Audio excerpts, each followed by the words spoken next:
From Shine Cancer Support, this is Not Your Grandma's Cancer Show. Hi, I'm Tatum, and if, like Dochi, anxiety has always been trying you and watching like an inevitable stalker, silencing you, what happens to it when you get cancer?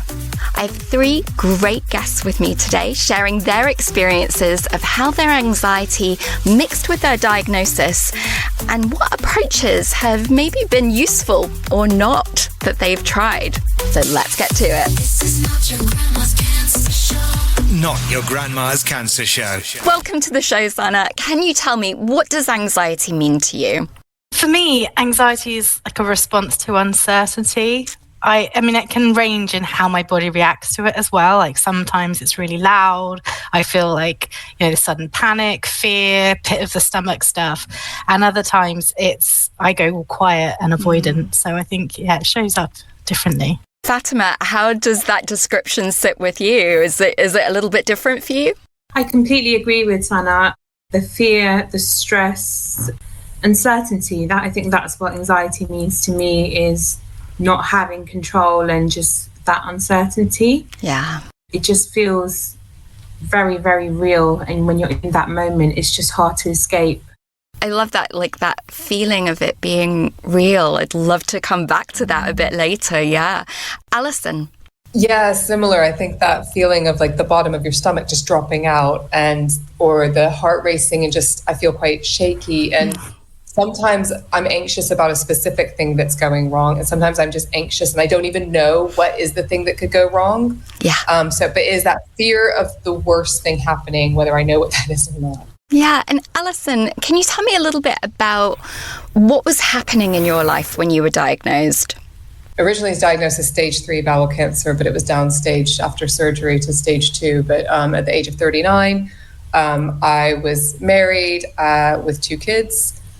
Started having symptoms. Whilst I was dealing with the diagnosis and the treatment, I also then, I think sometimes cancer and that kind of crisis can shine a bright light on your life and maybe show it, like throw it into sharp relief. And I think it kind of forced me to examine the ways that my marriage wasn't healthy, the ways that my husband couldn't show up and support me in the ways that I needed, but also then that kind of pulled on the thread and led me to facing my own sexuality and coming out as a lesbian at the age of 39. So I was dealing with a divorce that I never thought I was going to be getting, cancer treatment and the uncertainty of that, and then the uncertainty of entering the dating world and the queer world at the age of 39, not having ever expected that I would ever be single again. I'd been married, I'd been with my partner for 20 years and never thought that I would be in that situation. So, and that's the thing.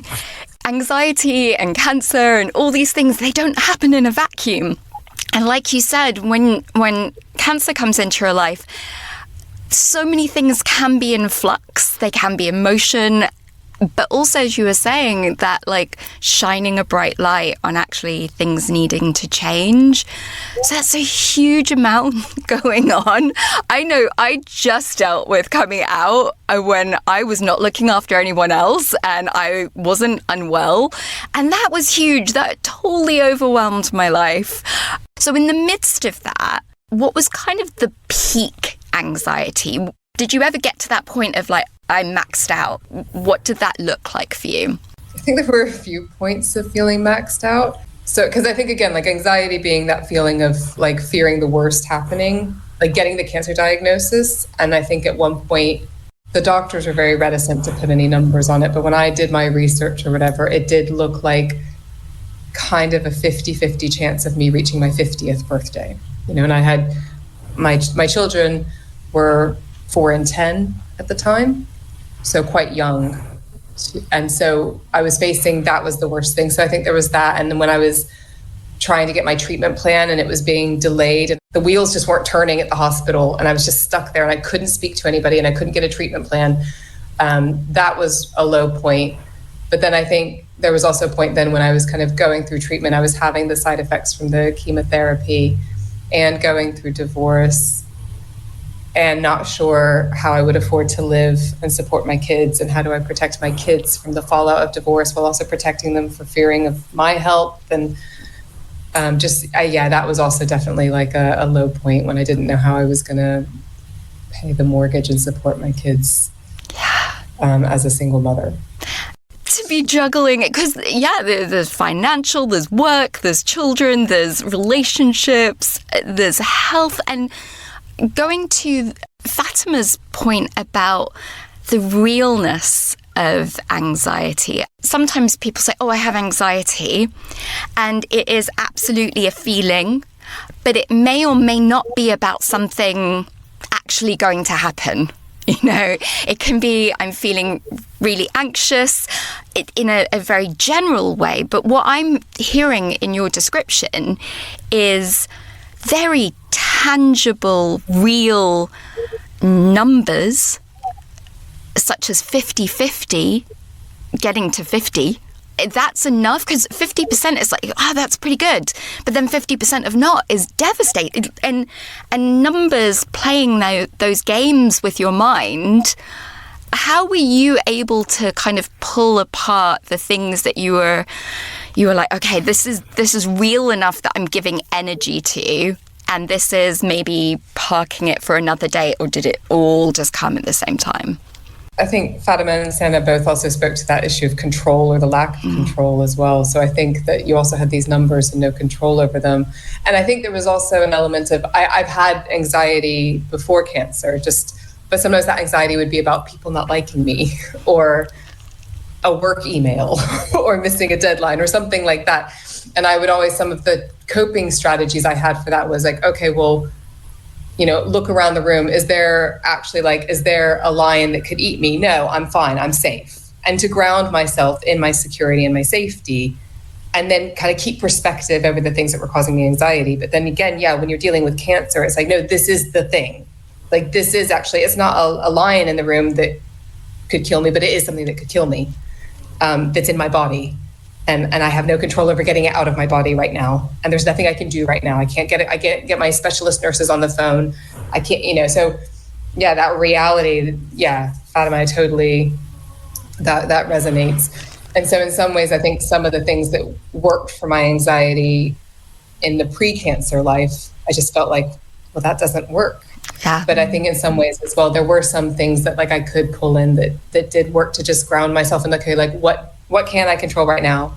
And actually just accepting what I couldn't control. And I know that sounds kind of lame as I'm hearing it back to myself, but like there was an element of just like accept, like, okay, I can't do anything about that right now, but what I can do is like prepare myself a healthy meal, show myself a little bit of self-care, show myself some love, whatever that looks like, give myself some moment of joy to just be in my body and to appreciate my body and to be present in this life that I have this moment right now, and that kind of thing. That did help, but it was very. Yeah, I'm really glad to hear that you had those moments of grounding in that moment. But there were particular challenges within your body and with food and processing food as part of your diagnosis, which made.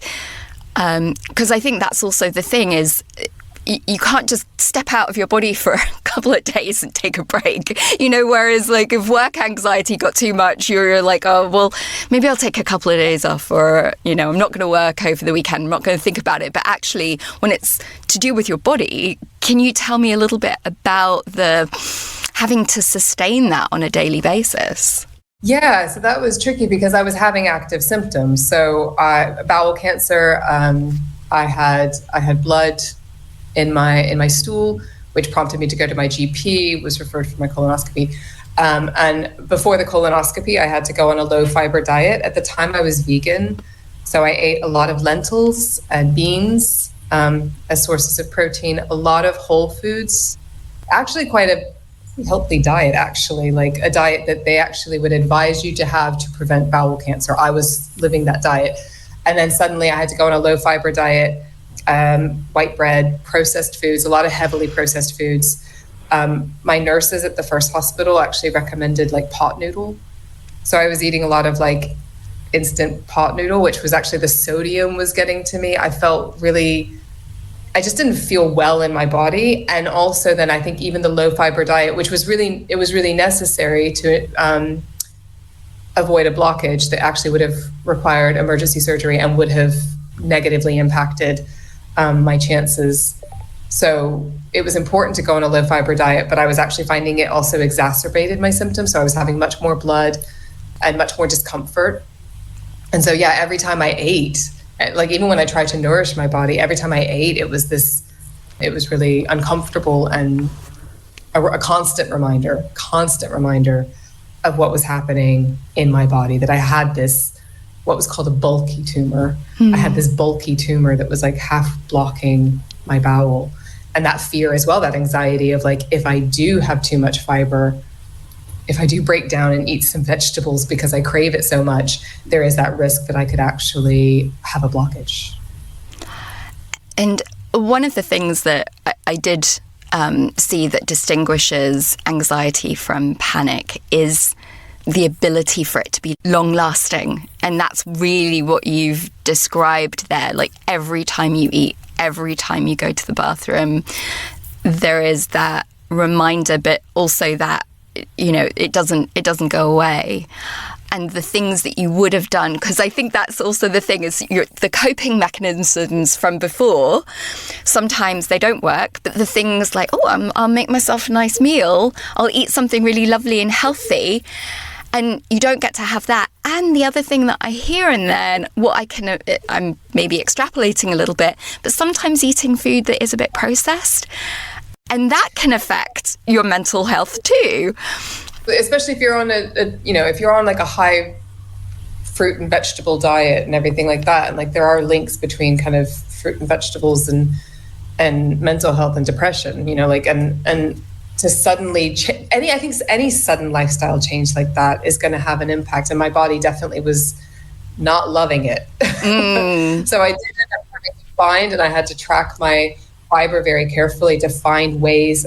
So I got a juicer and started juicing a lot, because it was a way of getting some nutrients and having something that felt healthy for myself, but that wasn't fiber. So I was removing so much of the fiber before I could consume it. So I started to find ways, but it did feel risky, because I also felt like I was going away from the playbook that my healthcare professionals had given me. Yeah. I wasn't sticking to the kind of pot noodle, white bread, eggs. I did hear that beef pot noodles are vegan. Randomly. I gave up on the vegan. I became vegetarian. So I did start eating eggs and dairy again, because I needed the protein. And I wanted to also prepare my body. I knew I was going into surgery and possibly chemotherapy after. So I was trying to also give my body, I wanted to be in the best shape that I could be to kind of going into treatment as well.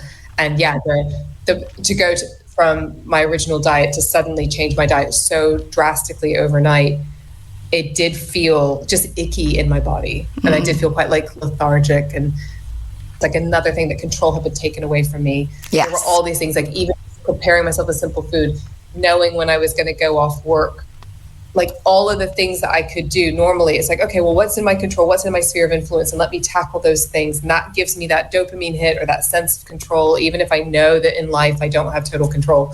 And it was like, even those basic things were taken away from me. And that was really, really hard to do. So it was, I did find ways that I could say like, what is in my control? You know, and it was things like going swimming. Like I would book myself into swimming, and I would swim vigorously for about 45 minutes, just swimming laps, and then treat myself to like a sauna, because that was something that just like got me into my body. And it's like, well, I can't control anything else, but I can control how long I swim for. I can control if I pass this guy in the medium speed lane. You know, so I did find ways that I could take, you know, and again, things like looking at, okay, well, what's a low fiber way that I can nourish my body? And I did feel a little bit like I was rebelling against the nurses, a little bit like, I found a way to have fruits.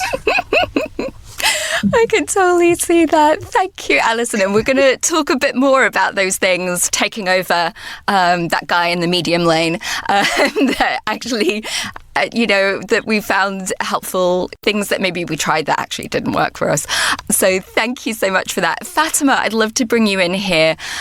How was it hearing from Alison? Yeah, first of all, I have to say, Alison, you're just absolutely fantastic, and well done for going through so much, and you've got this wonderful positivity about you. So tell me a little bit about what was going on in your life when you were diagnosed.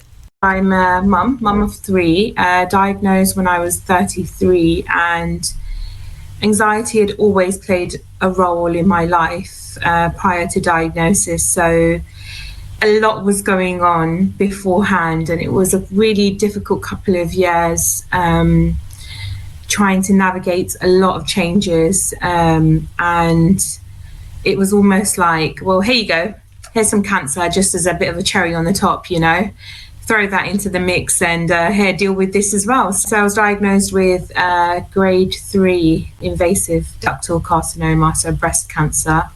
What was a very, very tiny lump, a really teeny tiny lump that I spotted in the shower. At first glance, didn't think much of it, but I have to thank my wonderful husband, who was like, just go to the GP and just go get it checked out, and yeah, I was told it was a cyst 3 times. Nothing to worry about, you're too young, it's a cyst, don't worry, you'll be fine, nothing to worry about. But I am glad that I persevered just to get it checked out.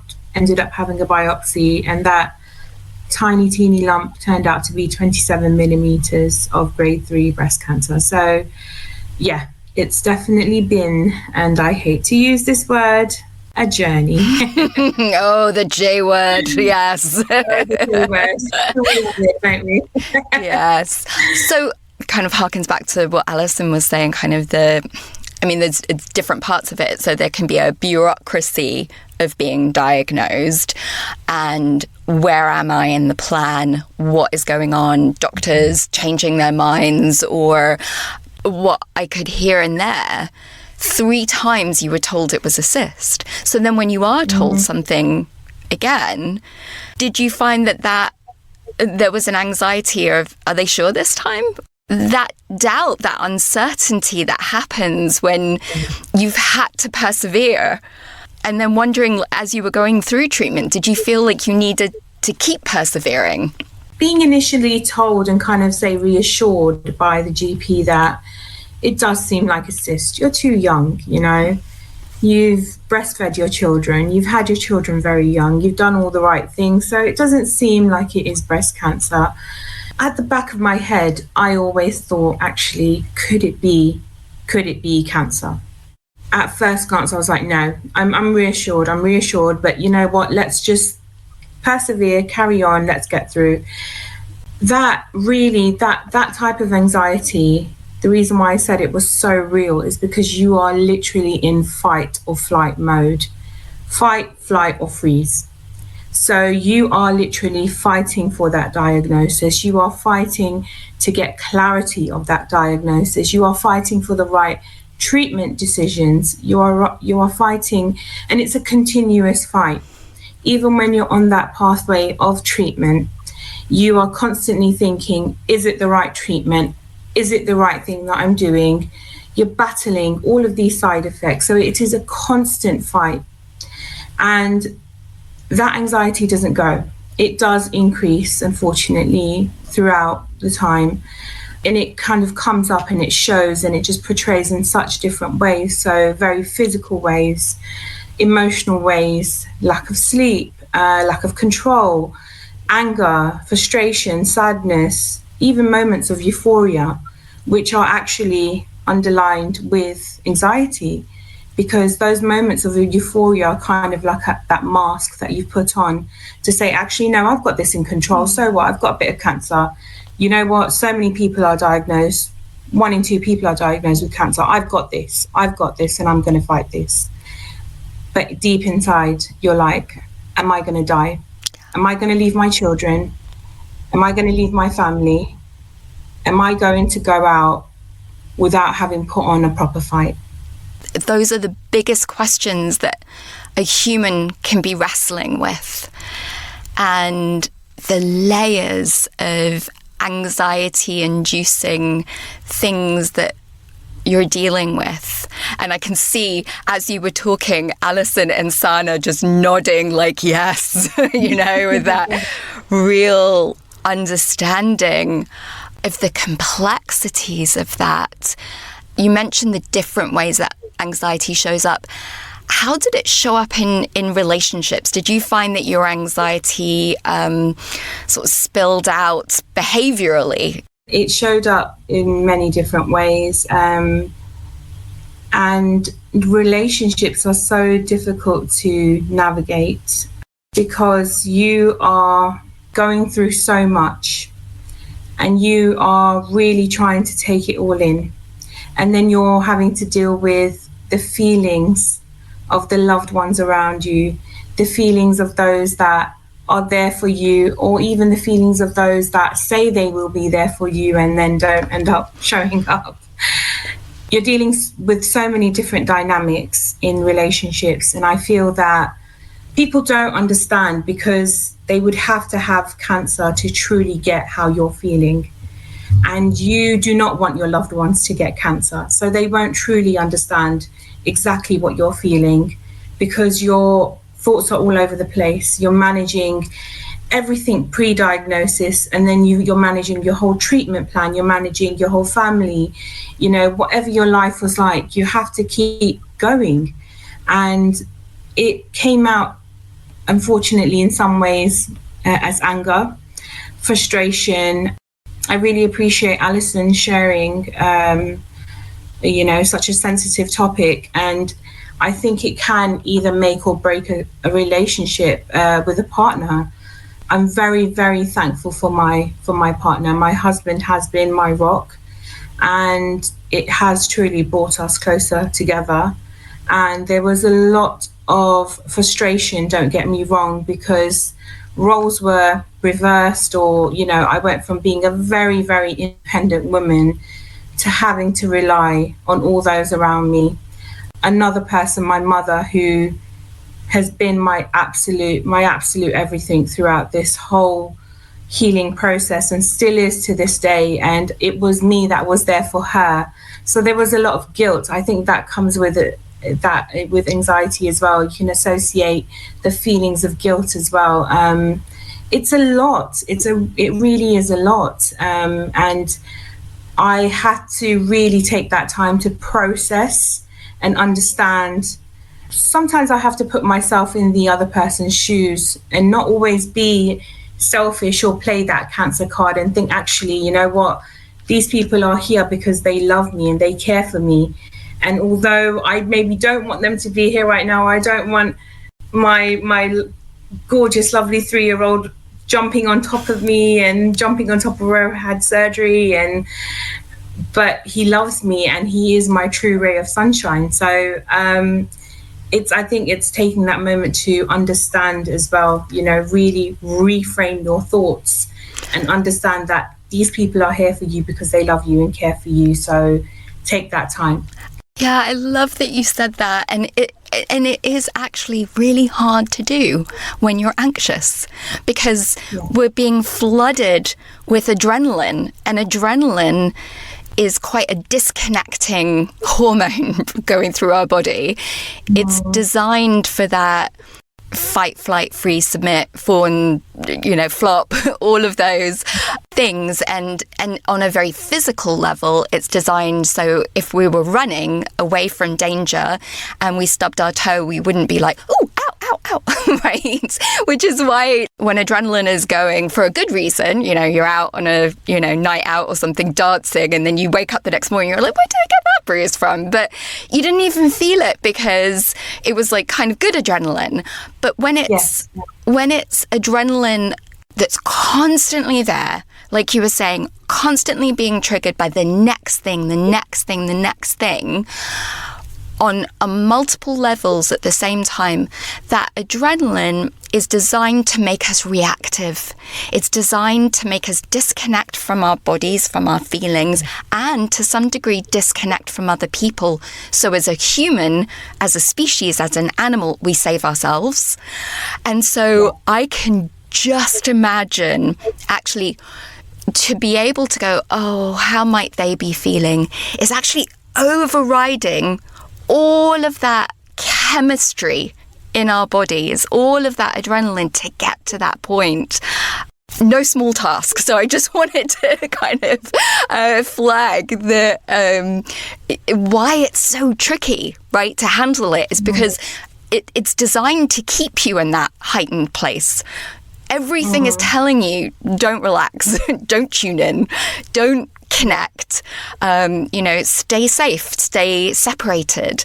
Thank you so much for sharing that, Fatima. And if I could, change the world, I would say everyone in a relationship or not would have some kind of relationship counseling, right? Because it does affect our relationships, whether that be with a partner, a new date, Alison, going out for the first time, kind of, or someone that you've been with and you've got 3 kids with, or it's your best mate or a parent. It does affect our relationships. Sanna, I'd love to bring you in. How has it been hearing from Alison and Fatima? I think there's a real strength in sharing experiences and vulnerability. So even though we don't have obviously the same diagnosis, so much of what Fatima and Alison have said resonates with me. I think, it's just validating knowing that other people are going through the same fear. Sorry, but the spiraling, the questions, they're not just mine, and it makes me feel less alone, I guess. Yeah. And Sanna, can you tell me a little bit about where anxiety was in your life before you were diagnosed? Yeah, I've always experienced anxiety. It's always been part of my life, I think, as far as I can remember. I think of it as a bit of a shapeshifter. So depending on what's going on in my life, it can move and attach itself to various different uncertainties. And I think, in the past, I've sought help for that. I've learned tools, and that's, been really helpful. But getting a cancer diagnosis just completely knocks you off balance, and you forget about those tools for a while. Yeah. So what was happening in your life when you got your cancer diagnosis?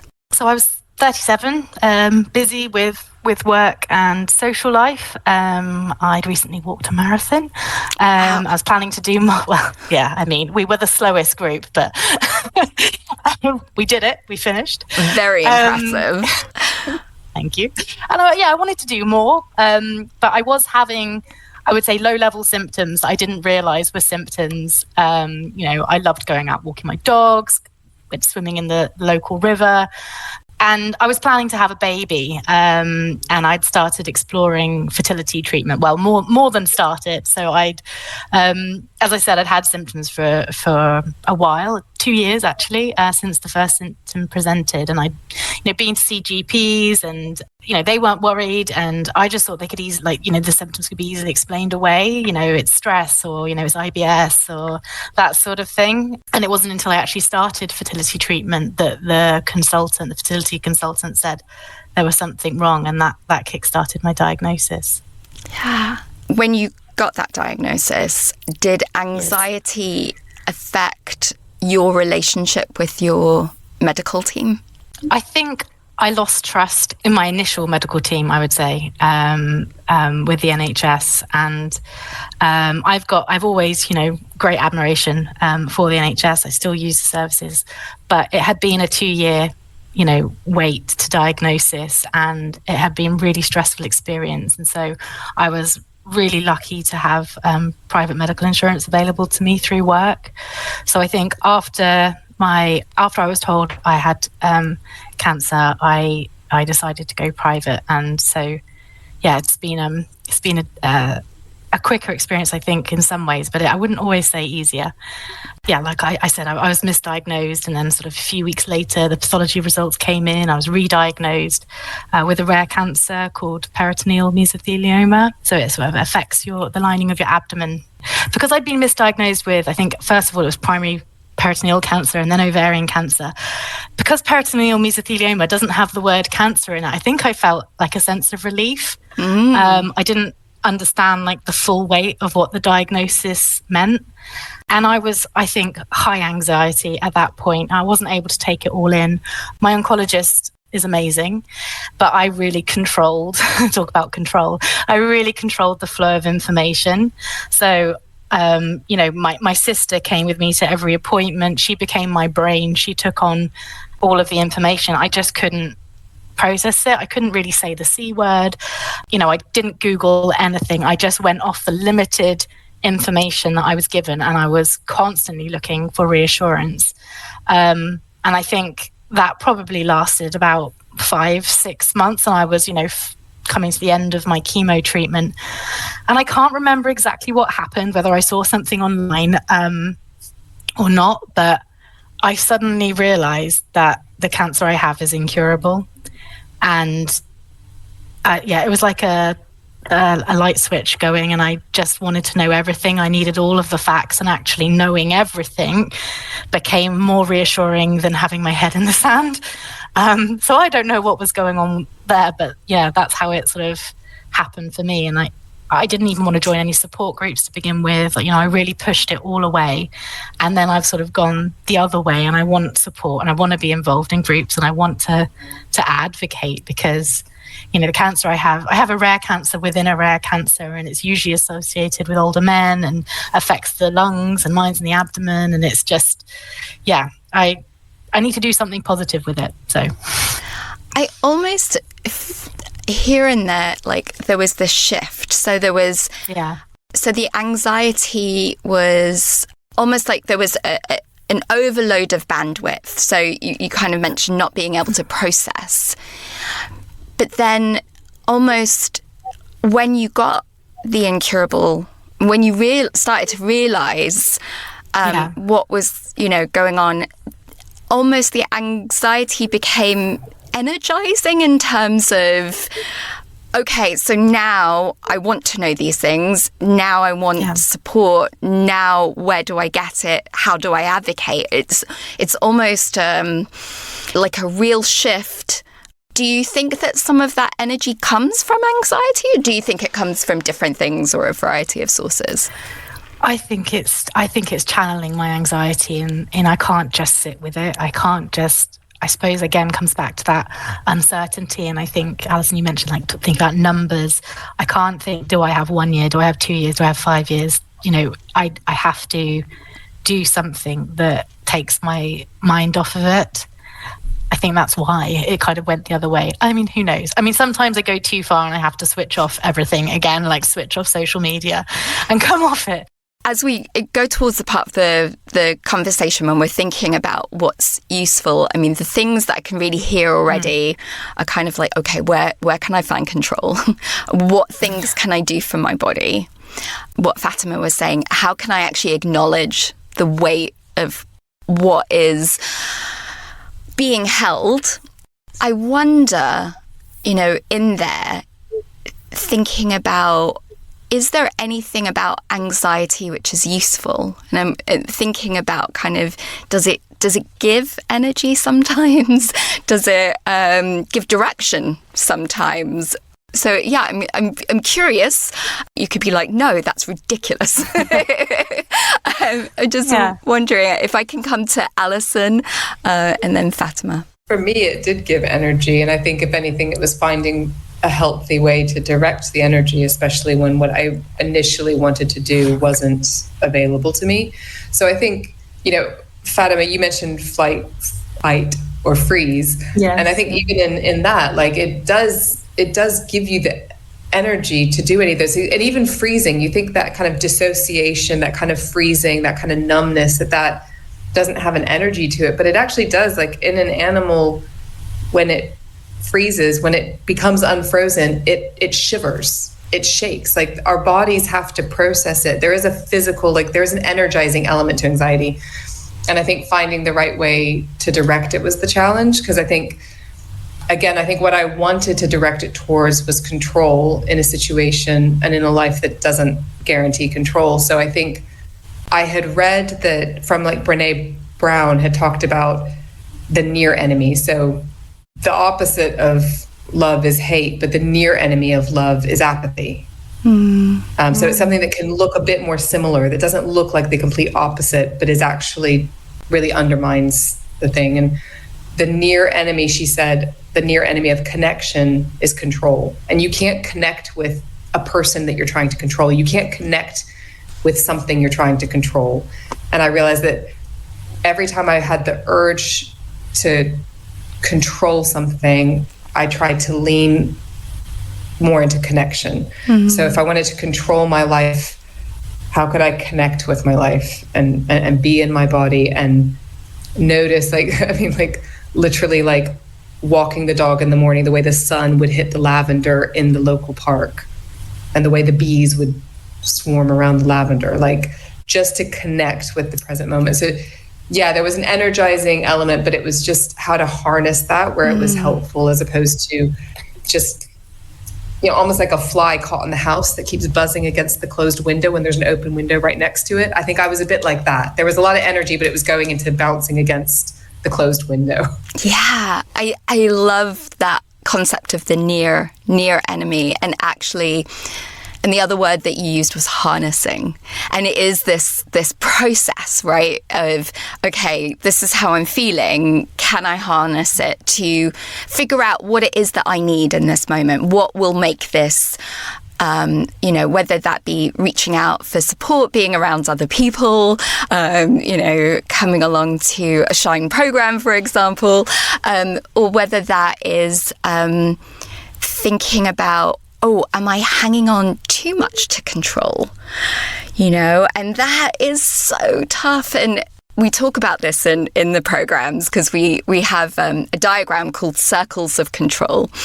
And one of the things that we mention is that sometimes we can really be hanging on very tight to things that we think we can control. And I've used an example of my girlfriend during chemo. We were at the supermarket and she wanted to buy some cereal.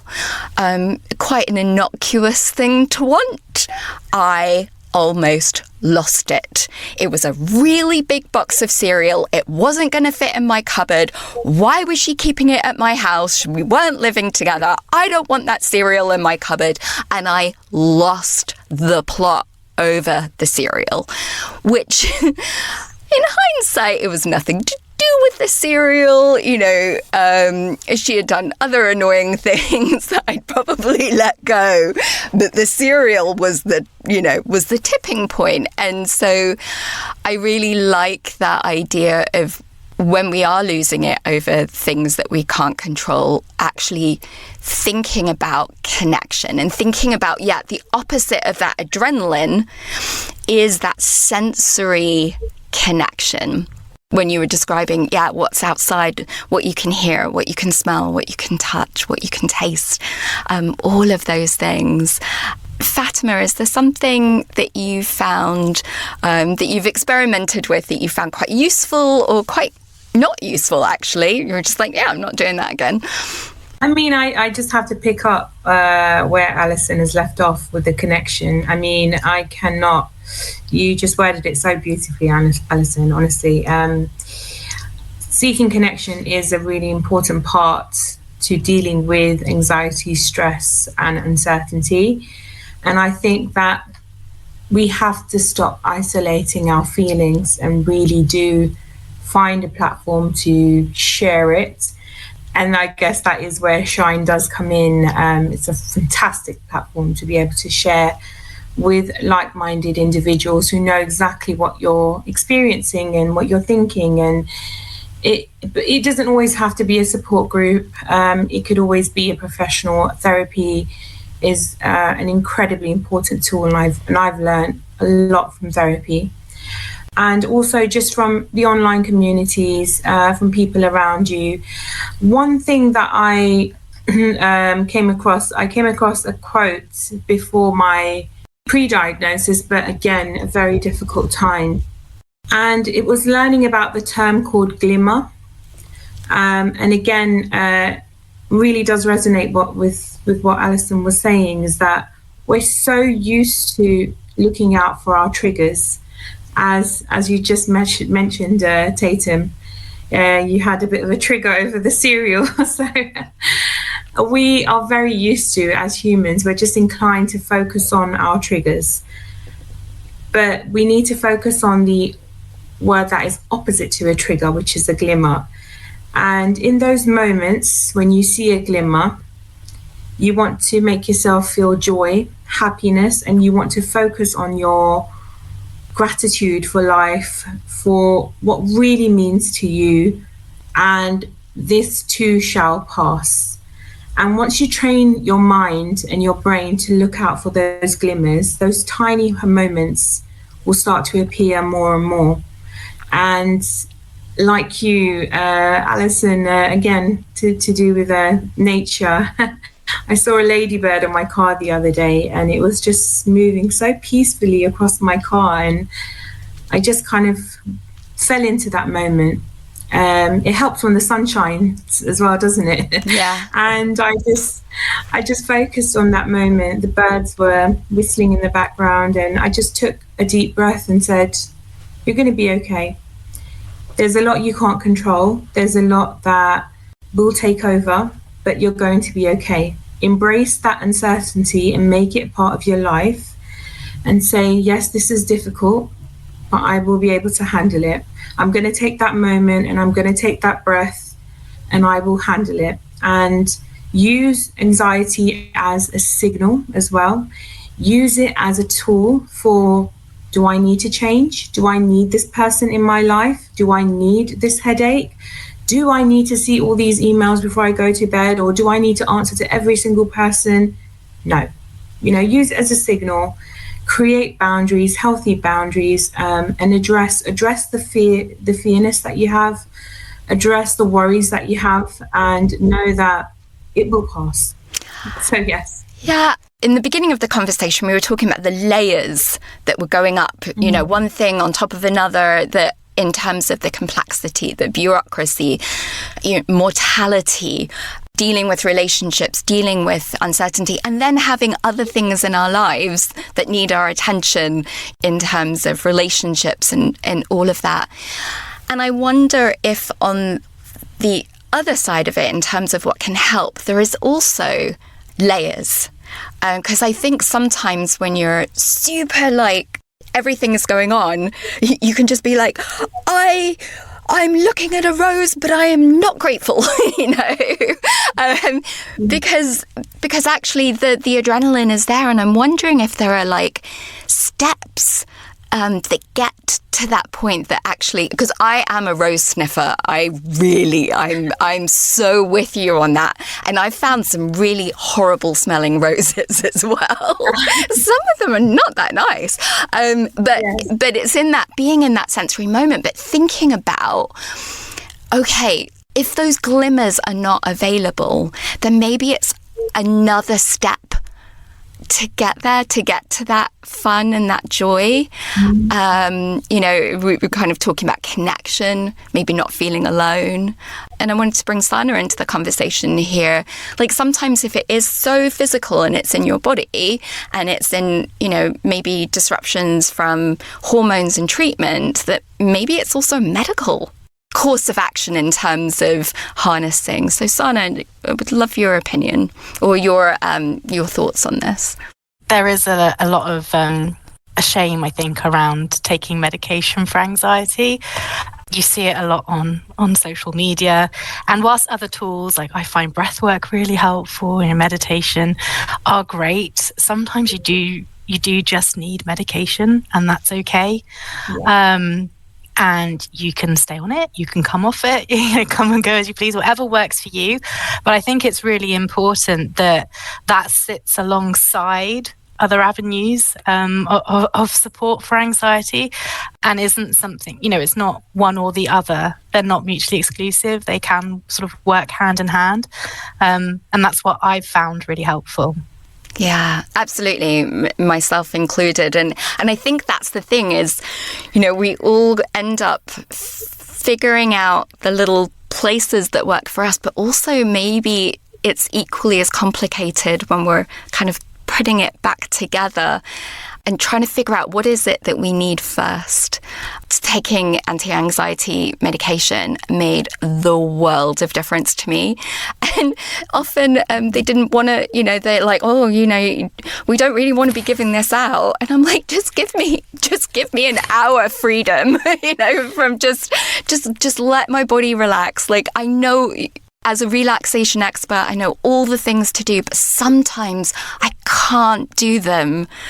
It's just hard or impossible, and I just need something to take the edge off, and then I can look after myself. Then I can get to that point. And some of it, may be psychological as well. Like, sometimes I'll just have something that will relax me in my bag, and I'm like, if it gets really bad, if I have a spin of panic attacks, I've got something. It's going to be okay. And that's that calming, that I've got it in hand. Because, you wouldn't just tell someone with an infection just to sort of manifest their way through it, It's still, mental health is still one of, the most heavily stigmatized areas. And, if it needs treatment, it needs treatment. Yeah. And I think anxiety, like, we are talking about it more now than we used to.